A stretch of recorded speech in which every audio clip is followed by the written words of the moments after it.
শেষ পর্যন্ত সবজি বাজারে এবার টাস্ক ফোর্সের হানা। মুখ্যমন্ত্রীর নির্দেশ পড়েই নড়ে চড়ে বসলো এগ্রিকালচার ডিপার্টমেন্ট থেকে শুরু করে এনভায়রনমেন্ট ব্রাঞ্চের মেট্রোলজি ডিপার্টমেন্ট সহ টাস্ক ফোর্স। এদিন আসানসোল বাজারে টাস্ক ফোর্সের বিশেষ দল হোলসেলারদের কাছে গিয়ে বাজার দরের দিকটি খতিয়ে দেখেন। কোনোভাবেই অতিরিক্ত দাম নেওয়া যাবে না, এই নির্দেশ দিয়েছেন। এগ্রিকালচার ডিপার্টমেন্টের অ্যাসিস্ট্যান্ট ডাইরেক্টর দিলীপ কুমার মণ্ডল জানিয়েছেন, কৃষক থেকে সাধারণ মানুষের হাতে আসা পর্যন্ত সবজির দামের মধ্যে অনেকটাই ফারাক হয়ে যাচ্ছে। এই অবস্থায় কোনোভাবেই সবজির দাম বেশি নেওয়া যাবে না, এই নির্দেশ দেওয়া হয়েছে। এদিন এই অভিযানে বেশ কিছু পণ্য যেমন সিজ করা হয়েছে, তেমনি জরিমানাও করা হয়েছে বলেই জানিয়েছেন তিনি।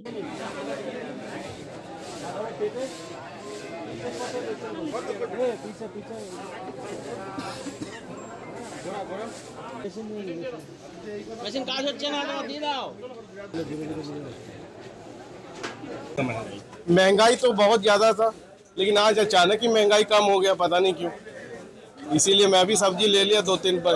बढ़िया मार्केट क्या कैसा है? मार्केट तो पहले तो मैं कुछ दिन पहले अभी दो दिन पहले मैं सब्जी खरीदा, करेला 100 रुपये किलो, और आज ले रहा मैं 40 रुपये मिल रहा। चेकिंग नहीं हुई इसलिए। हो सकता है चेकिंग की वजह से मिल रहा हो। হিসাব করে রেখে কিন্তু এই যে এক্ষুনি কাস্টমার বলছে আমরা বেশি দেখি कौन चलते बाजार?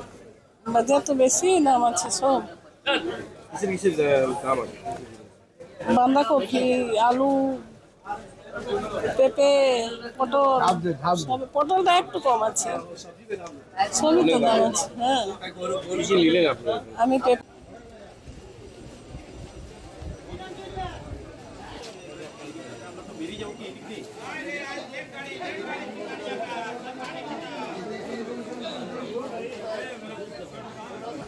আমরা এইখানে আজকে মেনলি হোলসেল মার্কেটে দেখলাম, তারপরে কিছু এখানে রিটেল আছে, এখানে দেখা হলো। আমাদের টিম ছিল পুরো ডিস্ট্রিক্টের, যে আমাদের ডিস্ট্রিক্ট ম্যাজিস্ট্রেটের অর্ডার অনুসারে, আমাদের স্টেট গভর্নমেন্টের ডিরেকশন অনুযায়ী আমরা আজকে ভিজিট করলাম। আমাদের যারা আমাদের পুরো কমিটির মেম্বাররা ছিলেন, মার্কেটিংয়ের অফিসাররা ছিলেন, মেট্রোলজির অফিসার ছিলেন, আমাদের পুলিশের এনফোর্সমেন্ট ব্রাঞ্চের অফিসার ছিলেন, আমাদের অ্যাসিস্ট্যান্ট ম্যাজিস্ট্রেট ম্যাডামও আছেন।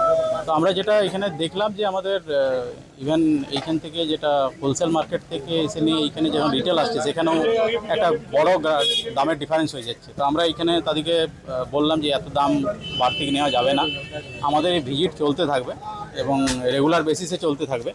তো আমরা এক্সপেক্ট করছি যে আমাদের এই ভিজিট, আমরা এখন আবার আরেকটা রিটেল মার্কেটে যাব।